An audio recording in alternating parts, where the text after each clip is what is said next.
ఇవాళ మనం ఇక్కడ 4వ మహాసభలు అంటే సంగారెడ్డి జిల్లాలో జరుగుతున్నటువంటి సిపిఎం పార్టీ 4వ మహాసభల్లో ఉన్నాము. ఇక్కడ వ్యవసాయ సంఘం అలాగే రాష్ట్ర కార్యదర్శి సభ్యులు నరసింహ గారు ఉన్నారు. ఒకరు ఆయనతోటి కొన్ని విషయాలు అడిగి మాట్లాడి తెలుసుకుందాము.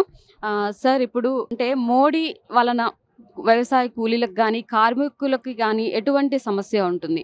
ఇప్పుడు ఏంటంటే ప్రధానంగా బీజేపీ కేంద్ర ప్రభుత్వంలో మోడీ గారు అవలంబించేటువంటి ఈ విధానాల వల్ల ఈ దేశంలో ఉండేటువంటి వ్యవసాయ కూలీలు చాలా ఇబ్బందులకు గురవుతున్నారు.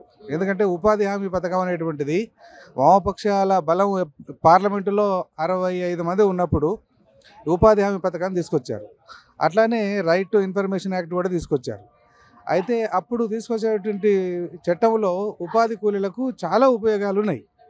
అంటే పని దొరకక ఇబ్బంది పడేటువంటి కూలీలకు అది పని కల్పించింది. అట్లనే ఈ ఉపాధి హామీ పథకం వల్ల బయట ఉండేటువంటి కూలీ రేట్లు కూడా పెరిగేటువంటి పరిస్థితి ఏర్పడింది. కానీ ఈ మోడీ ప్రభుత్వం వచ్చిన తర్వాత ఈ ఉపాధి హామీ పథకాన్ని తీసేయాలనేటువంటి కుట్ర చేయడం వల్ల ఉపాధి హామీ పథకంలో అనేక లొసుగులను పెట్టి ఆ చట్టానికి తూట్లు పొడిచి వ్యవసాయ కూలీలకు అసలు ఈ ఉపాధి హామీ పథకం మీద విసుగొచ్చేటువంటి విధంగా చేస్తూ ఉన్నారు. ఎందుకంటే ఇప్పుడు పిల్లికి పాలంటే ఇష్టమే, కానీ కాలే పాలల మూతే అదుతే పాలను చూస్తే ఎట్లయితే భయపడుతుందో ఆ మాదిరిగా వ్యవసాయ కూలీలకు ఉపాధి కూలీ అంటే చాలా ఇష్టం, పోవాలని ఉంది. కానీ ఈ మోదీ విధానాల వల్ల కూలీలకు పని రోజులు తగ్గుతున్నాయి.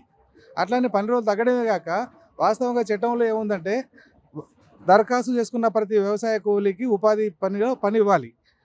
పని ఇవ్వకపోతే నిరుద్యోగ భృతి ఇవ్వాలని ఉంది. కానీ వీళ్ళు ఏం చేస్తున్నారంటే క్షేత్రస్థాయిలో పని కల్పించట్లేదు. అదే సందర్భంలో పర్యవేక్షణ లోపం ఏర్పడింది. అట్లానే గతంలో 25 మందికి ఒక గ్రూప్ ఉండేది. ఇప్పుడు ఏం చేస్తున్నారు, 100-150 మందికి ఒక గ్రూప్ చేయడం వల్ల కొంతమంది పని చేస్తున్నారు, కొంతమంది పని చేయట్లేదు. పని చేసిన వాళ్ళ ప్రభావం పని చేయని వాళ్ళ మీద పడి ఎక్కువ పని చేసిన వాళ్ళకేమో డబ్బులు రావట్లేదు. ఊరికే ఉన్న వాళ్ళకు అట్లా కలిపడం వల్ల కూలీ రేట్లు తగ్గడం వల్ల ఏమవుతుందంటే బయటనేమో కూలీ ఎక్కువ వస్తుంది, ఉపాధికి తక్కువ వస్తుంది. కాబట్టి ఈ పనికి పోకూడదు అనే ధోరణి వస్తుంది. అట్లా చేయడం వల్ల ఏమవుతుందంటే రోజు రోజుకి ఉపాధి హామీ పథకంలో కూలీలకు నిరుత్సాహం బయలుదేరింది. ఇంకోటి కనీసం సంవత్సరానికి 100 రోజుల పని కల్పించాలి. కానీ జాబ్ కార్డులో ఒక కుటుంబంలో 5 మంది ఉంటే వాళ్ళకి 25 రోజులకి పని అయిపోతుంది. కాబట్టి ఇంకా ఆ పని దొరకట్లేదు. కాబట్టి మేము వ్యవసాయ కార్మికంగా డిమాండ్ ఏమిటంటే ప్రతి కుటుంబానికి 200 రోజులు పని కల్పించాలి. తర్వాత రోజు కూలి 600 రూపాయలు ఇవ్వాలి అని చెప్పి మేము డిమాండ్ చేస్తూ ఉన్నాం.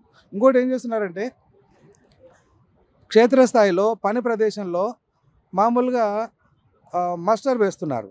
అదే సందర్భంలో కొలతలు పెడుతున్నారు. కొలతలన్నా పెట్టాలి, లేదంటే మస్టర్ అయినా చూపించాలి. కానీ 2 పెట్టడం వల్ల కూలీలను ఇబ్బంది పెట్టేటువంటి ప్రయత్నం చేస్తూ ఉన్నారు.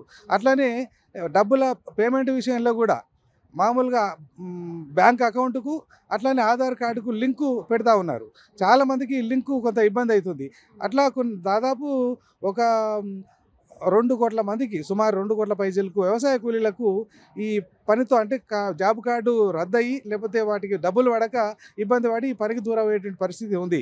కాబట్టి ఉపాధి హామీ పథకంలో మోడీ తన నిరంకుశ విధానాన్ని, వ్యవసాయ కూలీలకు వ్యతిరేకమైన విధానాన్ని తక్షణమే ఉపసంహరించుకొని ఉపాధి హామీ పథకాన్ని మళ్ళీ గతంలో ఉండేటువంటి విధంగా పూర్వవైభవం తేవడం కోసం ప్రయత్నం చేయాలంటే ఏం చేయాలంటే ప్రధానంగా పని దినాలు పెంచాలి.